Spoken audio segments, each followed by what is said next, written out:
তবে আমি পর্দার আড়ালে আমার মা বোন যারা এসেছেন, মা বোনদেরকে বলবো, পুত্রবধূ যারা আছেন শাশুড়িকে নিজের মায়ের মতো দেখবেন। মা বোনরা তো আছে, তাই না? মা বোন এখানে পুরুষ মানুষ যত, তার চাইতে 4-5 গুণ বেশি আমার মা বোনরা এসেছে, আলহামদুলিল্লাহ।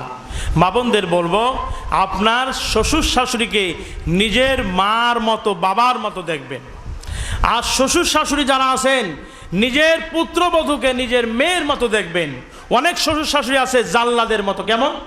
একটা গিলাস ভেঙে হাতের থেকে পড়ে ভেঙে গেছে, এই জন্য এমন অবস্থা করছে মনে হয় যে চোখ দুইটা রাগায়া ওই পুত্রবধূকে খেয়ে ফেলবে। এমন মা আমাদের এই সমাজে আছে কিনা বলেন?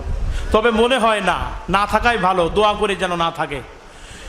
মেয়ে যদি ভুল করে আপনি যেমন ক্ষমা করে দেন, আপনার পুত্রবধূ ভুল করছে, মা আপনার পায়ে হাত দিয়ে আমি বলি, আপনি আপনার পুত্রবধূর সে ভুলটা ক্ষমা করে দেন। যদি দেন, পরিবারের শান্তি ফিরে আসবে। আবার পুত্রবধূ যারা এসেছেন শ্বশুর শাশুড়িকে নিজের মায়ের মতো, বাবার মতো দেখুন। আপনার মা বাবার জন্য আপনার করতে ভালো লাগে, কোনো একটা কিছু খেতে মন চায় সেটা দিতে ভালো লাগে, কোনো ভালো জিনিস রান্না করে আপনার মা পছন্দ করে সেই জিনিসটা আপনি দিতে পছন্দ করেন, কিন্তু আপনার শাশুড়ি যেটা পছন্দ করে সেটার মূল্যায়ন আপনাকে করতে হবে, তবেই আমাদের পরিবারের শান্তি ফিরে আসবে। কি বলেন, ঠিক না ভাই?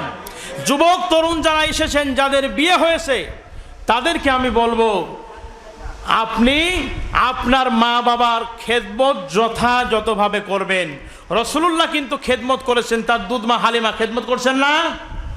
বিশ্বনবী খেদমত করছেন যথাযথভাবে।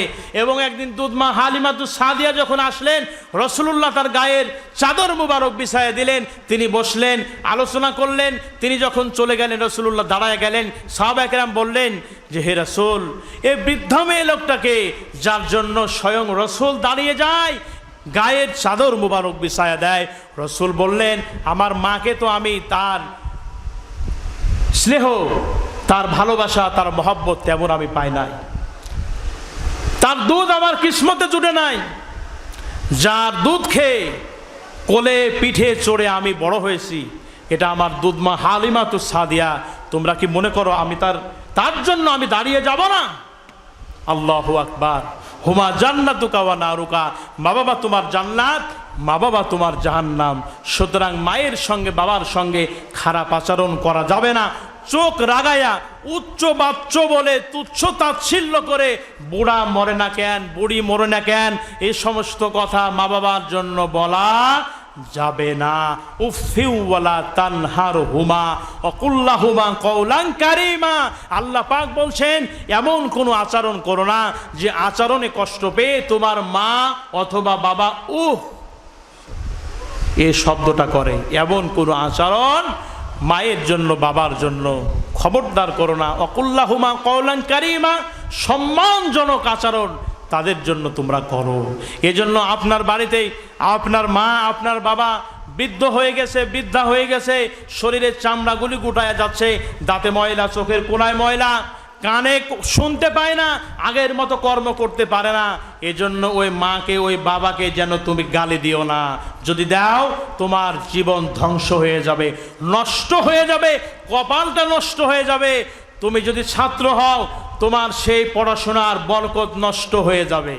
তুমি যদি চাকরি করো, মা বাবাকে কষ্ট দিয়ে সে চাকরি, তোমার চাকরি শুধু তুমি হবে, তোমার চাকরিতে আর পদোন্নতি হবে না। যদি ব্যবসা করো, খারাপ আচরণ যদি মায়ের সঙ্গে বাবার সঙ্গে করো, তোমার ওই ব্যবসা নষ্ট হয়ে যাবে, ধ্বংস হয়ে যাবে। কাজেই মনে রেখে দিও, হুমা জান্নাতুকা ওয়া নারুকা, মা বাবা তোমার জান্নাত, মা বাবা তোমার জাহান্নাম। সুতরাং খারাপ আচরণ করা যাবে না। আমার যুবক তরুণ যারা এখানে এসেছে, বিয়ের বয়স হয়ে গেছে, গার্জেন যারা আছেন এখনো বিয়ে দেন নাই, বিনীত আরজ করব, ওই সমস্ত সন্তানদের, ওই সমস্ত ছেলে মেয়েদের বিবাহের সুব্যবস্থা করতে হবে। করার দরকার আছে কিনা বলেন?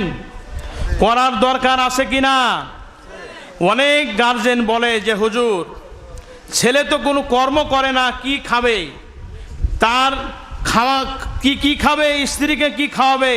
আল্লাহ রাব্বুল আলামিন আপনার জন্য, আমার জন্য, আমাদের জন্য জানায়া দিলেন, সূরা নূর কুরআন আল কারীমের 24 নম্বর সূরা 32 নম্বর আয়াত, ওয়া আনকিহুল আয়ামা মিনকুম আস-সালিহিনা মিন ইবাদিকুম ওয়া ইমাইকুম ইয়াকুনু ফুকারা ইউগনিহিমুল্লাহু মিন ফাদলিহি আল্লাহু ওয়াসিউন আলিম। আল্লাহ পাক বলছেন, ও গার্জিয়ানরা শোনো, ও বিলবাড়ি বাজারের গার্জিয়ানরা শোনো, তোমার সন্তান কর্ম করে না এই চিন্তা করে তার বিবাহ দিচ্ছ না, বিয়ে দিয়ে দাও, তার কর্মের ব্যবস্থা আমি আল্লাহ আপন কুদরতেই করে দেব। সুবহানাল্লাহ। নাই